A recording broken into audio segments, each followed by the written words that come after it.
वर्तमान में जो सत्र आरंभ हुआ से कि बीजेपी के क्या कुछ एजेंडे होंगे इसमें?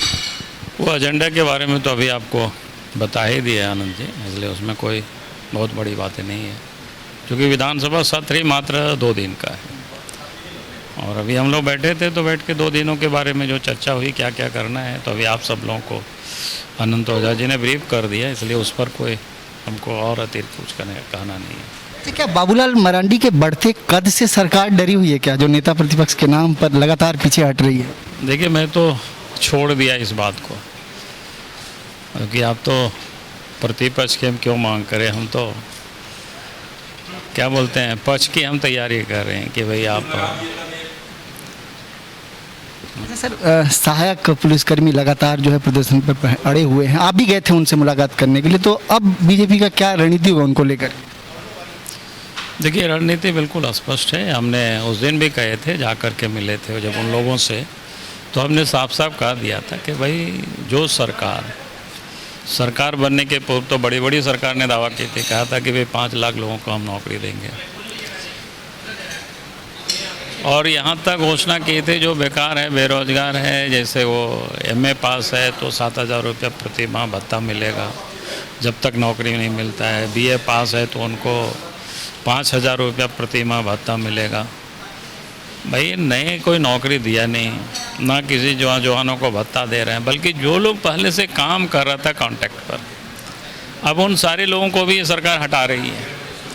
उसी में सहायक सिपाही भी है, स्वास्थ्य विभाग में भी कर्मी है, शिक्षा विभाग में भी कर्मी है, और कई एक विभागों में कर्मी जो काम कर रहे थे कॉन्ट्रैक्ट पर, उन सारे लोगों के कार्य को समाप्त कर रही है। तो नए तो नौकरी दे नहीं रहे, बल्कि जो लोग काम कर रहा था, जो लोग नौकरी कर रहा था, उन लोगों को भी हटा रहे। तो ये राज्य सरकार की ये जो अमानवीय जो चेहरा है वो साफ दिखा। ये सरकार बड़ी बड़ी बात करती है लेकिन काम नहीं करती है। अच्छा, उपचुनाव को लेकर के क्या कुछ तैयारी है बीजेपी की? चुनाव के लिए तैयारी चल रही है कि अभी तो हम लोग पहले दुमका भी गए थे, और फिर परसों हम यहाँ बेरमो भी गए थे, मीटिंग भी हुई थी, कार्यकर्ता जुटे हुए हैं युद्ध स्तर पर, और फिर हम 25 तारीख को दुमका जा रहे हैं 4 दिनों के दौरे पर, 29 तारीख तक रहेंगे दुमका में। अच्छा, सरकार लगातार आरोप लगा रही है कि केंद्र सरकार के लाखों जो है केंद्र सरकार ने राज्य का बकाया अभी तक नहीं लौटा है, यही कारण है कि राज्य सरकार की जो बजट है वो हिली हुई है और रोजगार या किसी भी क्षेत्र में काम नहीं हो पा रहा सही से। पहली बात तो मैं ये कहूँगा कि केंद्र सरकार ने इस कोविड के काल में, कोरोना के काल में, आपने देखा होगा कि गरीबों को, देश की 80 करोड़ की आबादी को अगले नवंबर तक के लिए अनाज भेज दिया फ्री ऑफ कॉस्ट। आप समझो, किसानों के खाते में पैसे भेज दिए, विधवा है, वृद्ध है, दिव्यांग है, उनके खाते में पैसे भेज दिए, 20 करोड़ से अधिक जनधन खाते में पैसे सरकार ने भेज दिए, और GST का या बाकी का भी जो राज्य सरकार को जो हिस्सा होता है, जो मिलता है, वो केंद्र सरकार दे रही है।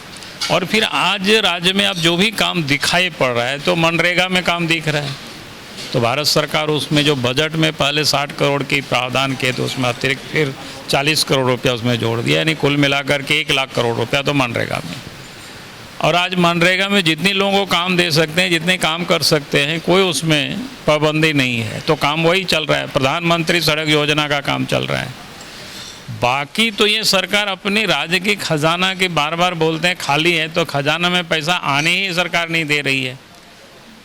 बालू लूट रही है, चिन्नी क्या कहते हैं, गिट्टी लूट रही है, कोयला लुटवा रही है, सब ज़मीन भी लुटवा रही है। तो सरकार तो खजाना में पैसा आने नहीं दे रही है। अब बोलती हैं कि भाई केंद्र नहीं दे रहे। कौन सी पैसा नहीं दे रहे, उसका एक श्वेत पत्र तो जारी करे, कौन कौन पैसा बकाया है, कब कब का बकाया है। कुल मिला करके जो उनके राज्य के खजाना में आता, राज्य का विकास काम होता है, सारे विकास काम ठप पड़े हुए हैं। यहाँ तक कि MLA को भी जो डेवलपमेंट जो फंड मिलता है क्षेत्र विकास के लिए, वो भी पैसा एकदम ब्लॉक किए हुए हैं। तो निश्चित तौर पर हमारे साथ अभी प्रदेश के पूर्व मुख्यमंत्री बाबूलाल मरांडी जी मौजूद थे। वर्तमान में बीजेपी विधायक दल के नेता भी हैं। ये कई मुद्दों पर इन्होंने बेबाकी से जवाब दिया, वहीं राज्य सरकार पर कई आरोप